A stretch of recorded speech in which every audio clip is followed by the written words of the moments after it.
Welcome back to another episode of Sal and Pals Go to the Movies. This is another Throwback Thursday review, and I'm here with my friend Touly. Say hi, Touly. Hi, guys.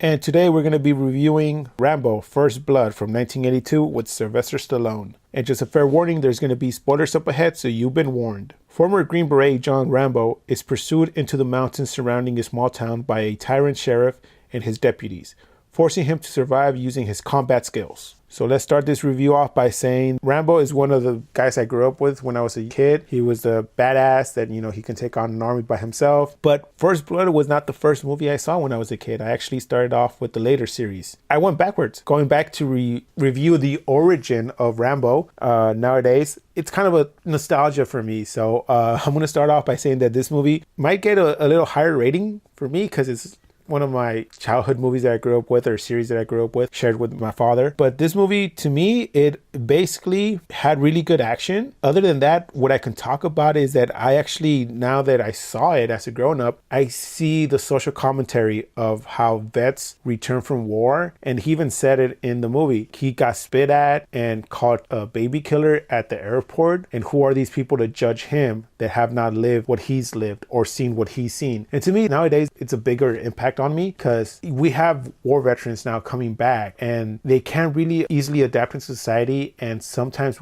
they go invisible. We can't see them, and this is a big issue nowadays why there's a lot of homeless people who are vets living on the streets because they can't really go back to their normal lives in society because of the stuff they went through and what they've seen. Other than that, I mean, this movie brought that awareness to me, and seeing how civilians mistreating the vets and just see them as drifters or people that can work together or assimilate back into society. And by all means, it's a really hard step to assimilate back into something when you've seen hell. You've gone to hell and back, and where you're going to be living your life happy again. No, so there's things that I saw in Rambo that nowadays that I'm like, hey, he is how he is because of what he's done and seen. And did he do it just because he wanted to? No, he probably had commands from superiors telling him what to do. So with that, I'm just going to basically say that from this movie, there's a lot of pros. I mean, the action, the fighting sequence that he goes through, and in one of the guys that actually comes out with the band-aid over his nose that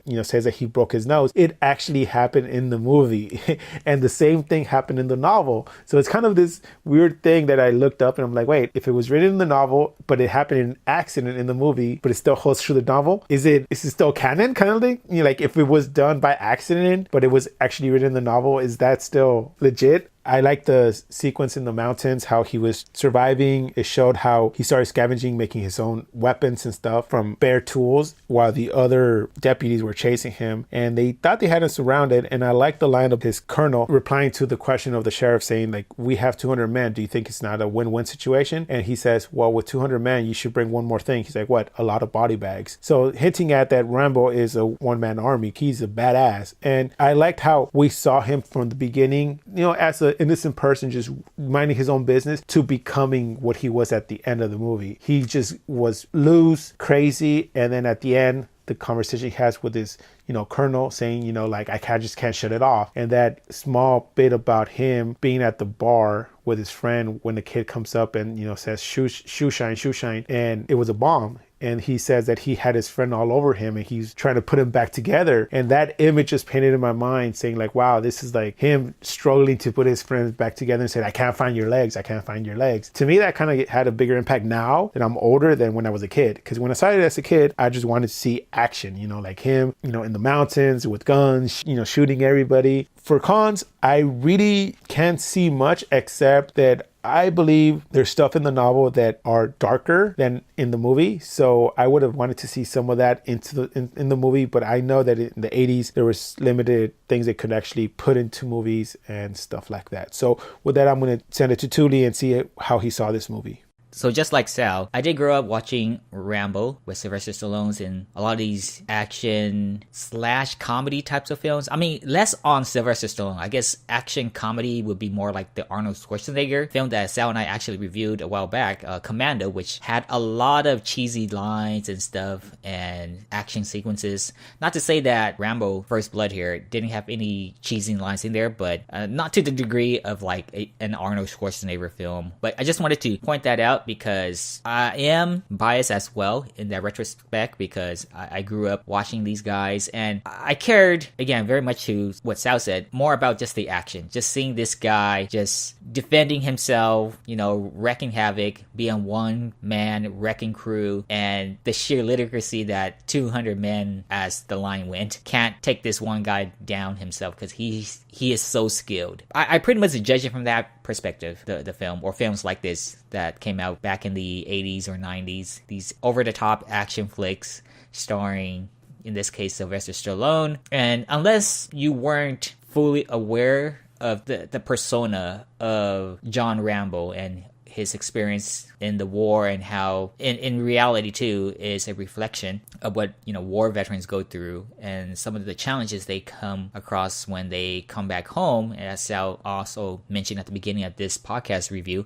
you thought that this guy was crazy or something. But that ending scene with him talking to his colonel about what he went through, how he can't unsee or forget, even though some people can forget, it sort of shaped who he was, and it correlated with some of the actions that was taken throughout the film. Now, again, you might just think of it as over-the-top action stuff, which I wouldn't put it past it, but if you were to take into the whole experience he had in the war, and now that he's back in America and how people are talking about him and stuff, then it does have a serious side to it as well. More so than maybe some of these, like I said, over-the-top action comedy films. So yeah, Rambo, at least this one, does have a very serious and meaningful message behind it, and the consequences that come with people who are involved in the battlefield of a war. So, but yeah, just speaking just on the matter of the action of the film, it did its job. You got those cheesy lines. I'm not saying that they were my favorite parts of the film, but they definitely made me laugh. And of course, it's when Rambo was in the wilderness, camouflage from these police officers who just so easily fell into his traps, and they were in sheer agony, crying for help and stuff. And as a kid,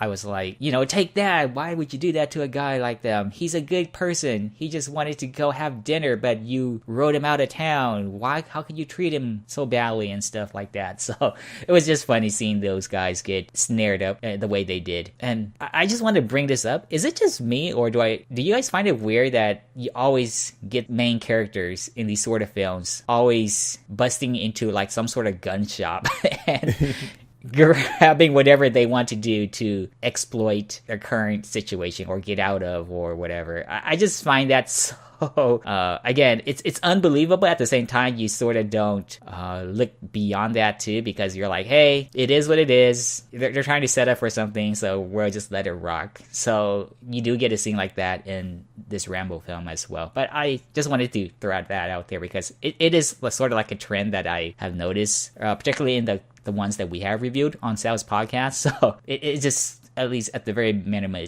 it brings out a giggle out of me whenever I see this happen. But yeah, overall, like I said, I am going to be a little biased on my overall score, but just having seen this film again after such a long time, it did bring some laughter into the experience once again. So yeah, I definitely enjoyed watching the film. Okay, so yeah, just touching upon some comments that Touly said. Yeah, I mean, the guys breaking into the gun shops, it's probably like the same cliche as we had with anime. In every anime, there's a beach scene. So it's the go-to. But for me, as a kid, had action, and now as an adult, it had a deeper meaning. Just touching upon one thing, I just read, I think it was about last year, that there's going to be a Rambo 5 where Stallone is going to be back playing Rambo, and now he's going to be fighting a Mexican cartel. That was an idea thrown around last year. So I don't know if it's still true, if it's still in the works or not, but do you, Touly, would you want to see another Rambo nowadays with Sylvester Stallone? Here's the thing that I find conflicted about watching a film like that, because I would imagine they would try to imitate the sort of action-packed feel that the predecessors had. I guess the real question is, will these that's the sort of things that they want to get across, either the over-the-top action or the one-liners or whatever, will they stand up to today's time? maybe because Sylvester Stallone is reprising his role, that maybe that we'll be able to overlook some of these things. But say we had somebody else star as John Rambo, somebody that maybe we're not too familiar with, or somebody who's contemporary but still popular, would that be enough for us to say, you know what, even though that was so over the top, we'll let it skate by because we shouldn't judge the film for more than what it is, a over the top action film. I'm not sure if I want to see it or not. I don't know. I just don't really know. I don't have an answer for you, Sal. But Okay. that's what I would question, though. That's what I would definitely question.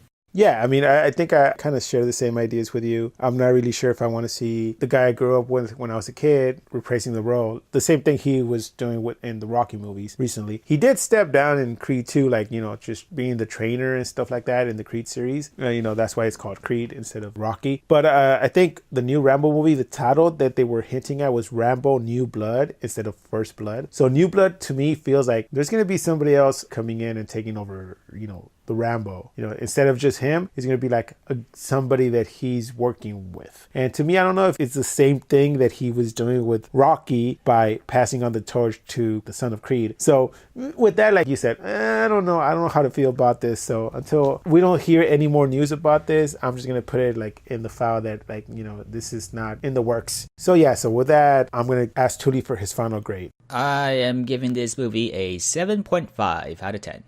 Okay, I'm going to give it an 8 out of 10. Again, maybe it's just because I'm biased. It's a movie that I grew up with, watching with my dad, so that's why it's going to get it an 8 out of 10 out of me.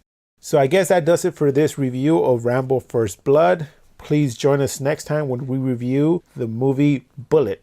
Come on now, don't be naive, Lieutenant. We both know how careers are made. Integrity is something you sell the public. You sell whatever you want, but don't sell it here tonight. And remember, social media is down in the description. Click and subscribe. And remember, keep watching movies.